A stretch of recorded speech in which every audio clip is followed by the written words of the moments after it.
بہنوں، بھائیوں، بزرگوں، نوجوانوں، دوستوں، احتجاج کرنا ہر زندہ معاشرے کے افراد کا ایک بنیادی حق ہے۔ یہ حق آپ کو آئین بھی دیتا ہے، یہ حق آپ کو آپ کے انسان ہونے کے ناطے سے میسر ہے۔ جب آپ کے وطن میں کوئی ایسا عمل ہو جو آپ سمجھتے ہیں آپ کی روایات کے خلاف ہے، آپ کی شرافت کے خلاف ہے، آپ کے اصول و اقدار کے خلاف ہے، تو آپ پر یہ لازم ہو جاتا ہے کہ آپ اپنی آواز بلند کریں۔ آپ کا آئین آپ کو یہ حق دیتا ہے کہ آپ اکٹھے آواز بلند کریں، آپ سڑک پر اکٹھا چلنا چاہیں تو اکٹھا چلیں۔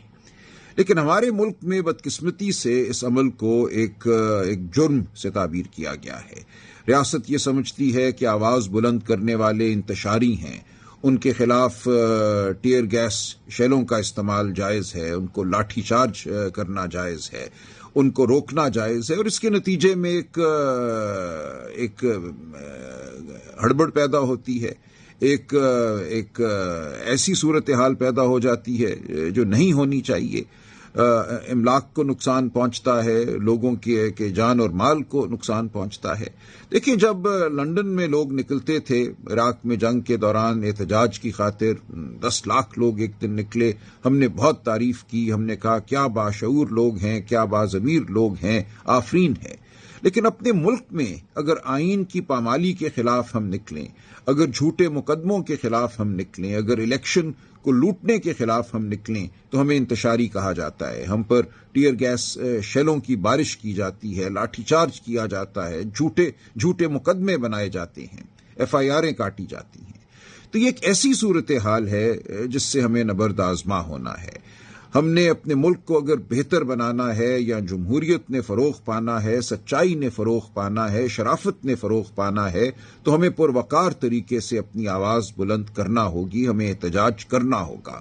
اس سے کوئی مفر نہیں ہے۔ ہمیں باہر نکلنا ہوگا، ہمیں کہنا ہوگا کہ ہمارے آئین پر حملہ ہمیں قبول نہیں ہے، ہمارے بنیادی حقوق کو اگر تابع کیا جا رہا ہے مقتدرہ کی خواہشات کے، یہ کہا جا رہا ہے کہ اگر مقتدرہ فیصلہ کرتی ہے کہ کوئی بھی معاملہ قومی سلامتی سے منسلک ہے تو ہمارے بنیادی حقوق سلب کر لیے جائیں گے، ہمیں فوجی عدالتوں کے سامنے پیش کیا جائے گا، ہائی کورٹوں کو مغلوب کیا جائے گا، ان کا اختیار سماعت چھین لیا جائے گا، ہائی کورٹ کے ایک جج کو ایک ہائی کورٹ سے اٹھا کر اس کی مرضی کے بغیر کسی دوسرے ہائی کورٹ میں پھینک دیا جائے گا، اس سے مقدمہ لے لیا جائے گا جو سن رہا ہو، اگر سنوائی مقتدر حلقوں کی خواہشات کے مطابق نہ جا رہی ہو۔ ایک نئی عدالت جس کو فیڈرل کانسٹیٹیوشنل کورٹ کہا جا رہا ہے قائم کی جا رہی ہے، جو کہ ایک فرد واحد، یعنی کہ جو ہمارے آج وزیر اعظم ہیں جن کے حوالے سے لاکھ ہمیں سوالات ہیں، کس طرح 8 اور 9 فروری کی رات الیکشن کو لوٹا گیا، ایک جھوٹے رزلٹ کے ذریعے ایک پارلیمان قائم کی گئی اور پھر ایک وزیر اعظم متعین ہوا۔ اس وزیر اعظم کی ثوابدید پر ایک جج، ایک چیف جسٹس لگے گا، اور اس چیف جسٹس کی ثوابدید پر باقی جج لگیں گے۔ ہم کہتے ہیں ایسا نہ کرو۔ جو بھی آپ کے مقاصد ہیں، جائز مقاصد ہیں آئین کے حوالے سے، ان کو آپ روشنی میں لائیے، ہم سے بات کیجیے، ہم ہر جائز معاملے کا حل جو ہے وہ تلاش کرنے میں آپ کی مدد کریں گے، لیکن شب خون آئین پر نہ ماریے، جھوٹے مقدمے نہ بنائیے، الیکشن کو نہ لوٹیے۔ اس غرض سے اگر ہم احتجاج کرتے ہیں تو یہ ہمارا حق ہے، ہمیں آپ نہیں روک سکتے، آپ کو ہمیں نہیں روکنا چاہیے۔ شہر میں دفعہ 144 لگا دی جاتی ہے کہ 4 بندوں سے زیادہ اکٹھے نہیں نکل سکتے، نکلنا جرم بنا دیا جاتا ہے۔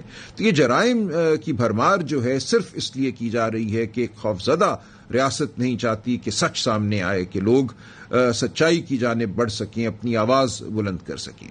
پچھلے چند دنوں سے مایوسی پائی جاتی ہے بعض طبقوں میں۔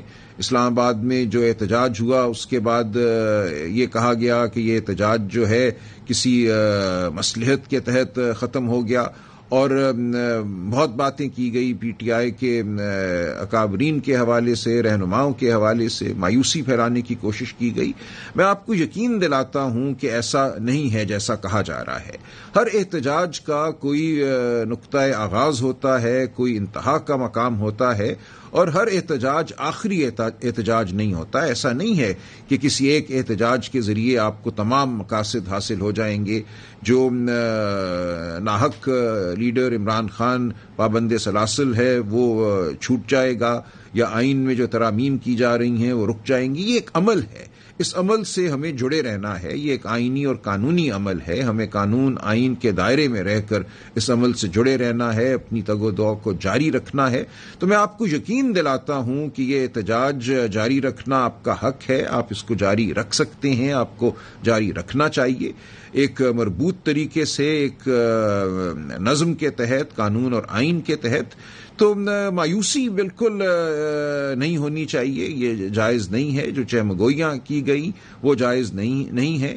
میں نے معاملے کی تہ تک پہنچنے کی کوشش کی ہے اور میں یہ سمجھتا ہوں بہت تفصیل میں جائے بغیر کہ ایسا نہیں ہے جیسا بعض یوٹیوبر یا ویلاگر کہہ رہے ہیں. معاملات بالکل یکسر مختلف ہیں. پوری بات آپ کے سامنے یقیناً آ جائے گی. آپ یقین رکھیے کہ ہمارا جو کاز ہے وہ برحق ہے.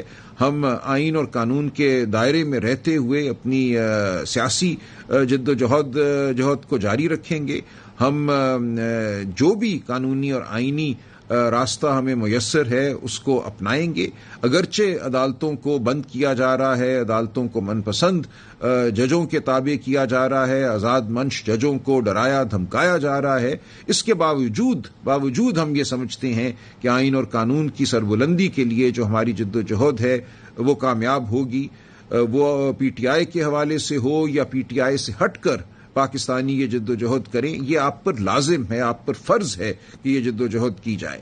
عمران خان آج اس جد و جہد کے ایک اہم کلیدی کردار ہیں. ان کے ساتھ ایک بہت بڑی تعداد پاکستانیوں کی جڑی ہوئی ہے. اس تعداد کا, اس آبادی کے حصے کا احترام کیجیے, ان کی خواہشات کا احترام کیجیے, ان کے جمہوری حقوق کا احترام کیجیے. اور میں تمام پاکستانیوں سے یہ اپیل کرتا ہوں کہ معاملے کو سمجھیے. جو معاملات ہیں, جو قضیے ہمارے سامنے ہیں, جو دشواریاں ہیں, ان کو سمجھیے اور ہمارا ساتھ دیجیے. سیاسی سطح پہ نہیں, آئینی سطح پہ, شرافت کی سطح پہ اس ملک کو تاریکیوں میں ڈوبنے سے بچانے کے لیے ساتھ دیجیے. ہمارا ساتھ نہ دیجیے, اپنا ساتھ دیجیے, اپنی آنے والی نسلوں کا ساتھ دیجیے.